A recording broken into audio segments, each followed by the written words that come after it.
Hello everybody, this is Rob from Access. Today I'm joined by Phil from Turtle Rock Studios. Thank you for joining us, Phil. And we are talking about Evolve, which is a multiplayer shooter with a twist. So yes. What's the twist? It's not like 16 on 16, is it? What is the big twist for Evolve? Well, the twist is that it's 4 versus 1, and you've got 4 human hunters versus 1 player-controlled big badass monster. Yeah.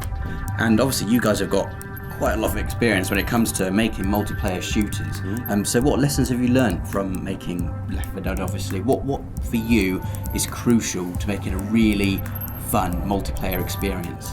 Well, I mean, I guess it depends on what you consider fun. I mean, I like, all of our guys, we're very co-op centric. Yeah. There are good ways to do it and there are bad ways to do it. Obviously, when you're talking about cooperative gameplay, you can't just throw a bunch of people together on the internet and expect them to play nice, right?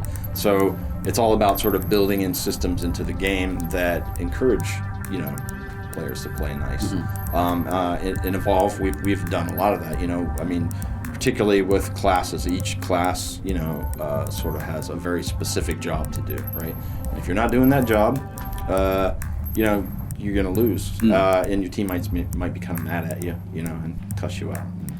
I was really surprised when I first of all heard that the monster was player controlled as well. Was that something you had in mind from the very beginning? You've got co-op, you've got 4-player co-op, but the monster is on his own. He's also player controlled. Well, I mean, there's a million games out there, right, that have boss battles in them, right? And AI scripted boss battles, and we're looking for a new experience, right? And I don't know. I mean, I can't tell you how many times we looked at like these sort of, hey, I want to be that guy. I don't want to be these little peons that are getting stomped on. I want to be the big badass guy that's going to smash stuff and throw giant rocks and I mean, I don't know. To me that just seemed to the team, that really just seemed like kind of obvious. I mean, especially considering we're looking for new experiences, right? Not experiences that have been had and done a million times. And so, getting into the actual specifics of the co-op, you've got 4 classes. Yep. Quite often in co-op games, you've got you have a tank and a healer and a rogue, and pick a class. But quite often you don't really feel any difference. But with Evolve, like each player, really does have a role. Like I was playing as a medic, and if you don't heal everyone, if everyone does not work together, you are kind of screwed. Right. So can you take us through the classes, what you have to do, and why is it so crucial that you work together as a team? Yeah, sure. So assault, we have the assault class, right? He's the big damage dealing guy, right? That's his job to dish out lots and lots and lots of damage. Yep. All the guys can do damage, right? But none of the guys can do it quite as well as the assault guy. The medic, again, that's kind of an obvious thing, right?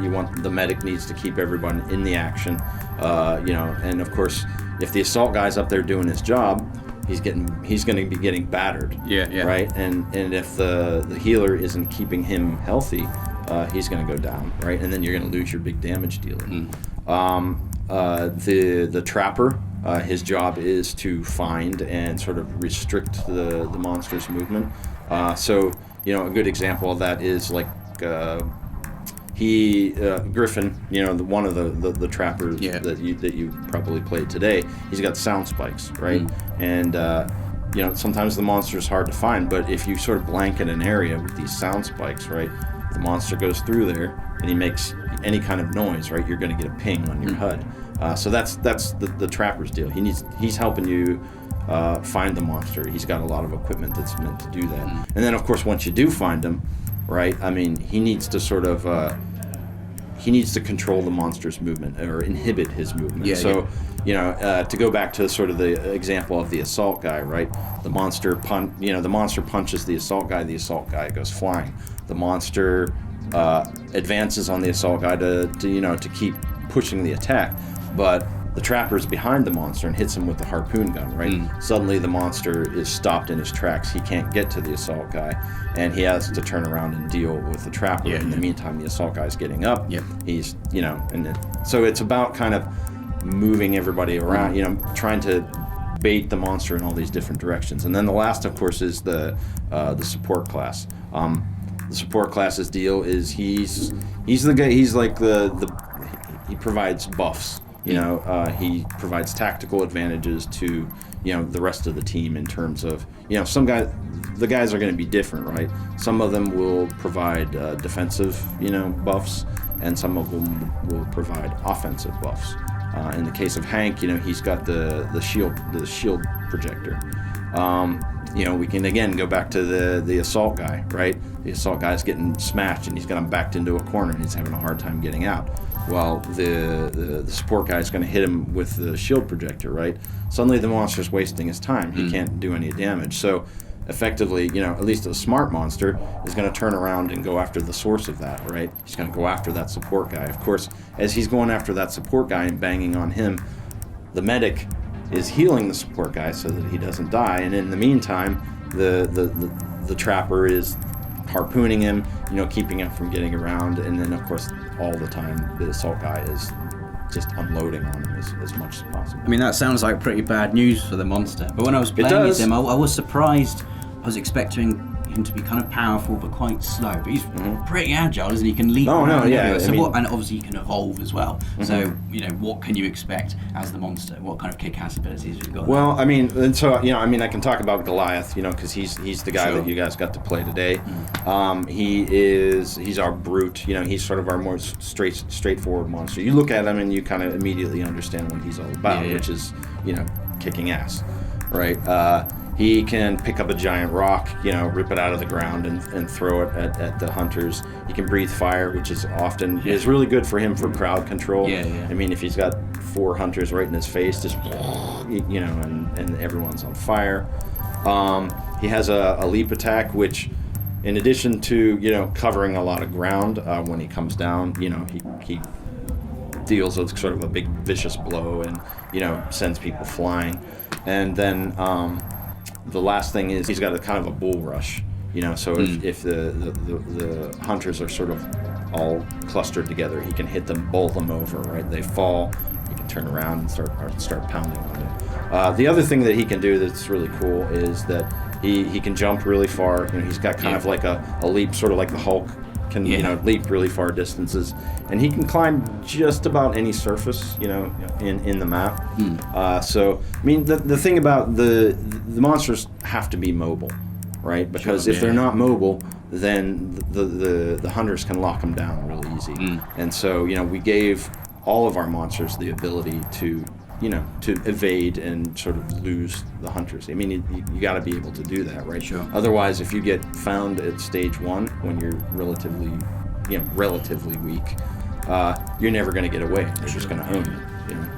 But you can evolve as well. That was one of the cool things. You can evolve to, like, you know, stage 2, stage 3, and you can eventually get huge, really, really powerful. And then I guess the table's going to turn in favor of the monster if you let him evolve that far. I mean, so at stage 1, you know, I mean, in terms of pure numbers, the monster is at a bit of a disadvantage, right? And at stage 1, really what he wants to do is he wants to avoid the hunters. He wants to go off into the forest, or, you know, whatever the case may be, and eat the wildlife, right? Kill it, eat it, and the more he eats, the more energy he gets, you know, the closer he gets to, you know, changing to the next stage, right? Of course, the hunters want to prevent that, right? The hunters know that the sooner they find him, the more chance they have of beating him. So, you know, and then as the monster progresses, right, he's not always going to get to stage 3, but if he can, you know, he becomes like a powerhouse, right? And at that point, the hunters are, you know, the hunters become the hunted, right? They need to you know, change their game, certainly change their strategy, because they're not hunting the monster anymore. The monster's hunting them. So, and then it's about finding a good place to kind of make your last stand, right? And the thing I should stress, though, is that it's not impossible to win as a stage 1 monster.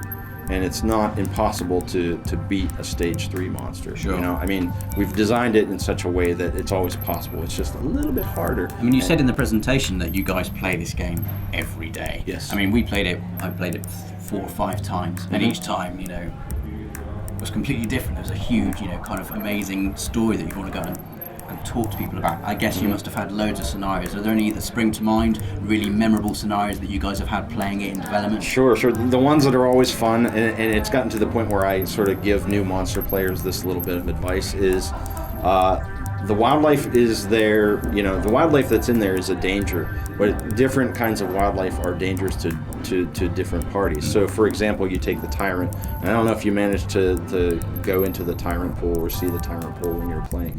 This is, a big pond, and there's a tyrant in it. A tyrant is sort of like this really big cross between a crocodile and a snapping turtle, right? And they're super aggressive. But the interesting thing is that they don't really mess with the monster too much, particularly at stage 2 and 3, right? Because he's just as big as it is. So it'll just kind of hang back and not mess with the monster. But he'll make a snack out of hunters, with joy any time during the game. So a lot of times it's really cool, when you see the monster go over towards the tyrant pool and start fighting the hunters there, right? Inevitably, what'll happen is one of those hunters will get knocked into the tyrant pool, and the tyrant will grab him and start chewing him, and then just all hell breaks loose, right? You hear hunter players screaming, you hear the monster player giggling with joy because while they're trying to save him, he's eating this other guy over here, and that happens quite often. It's always super entertaining.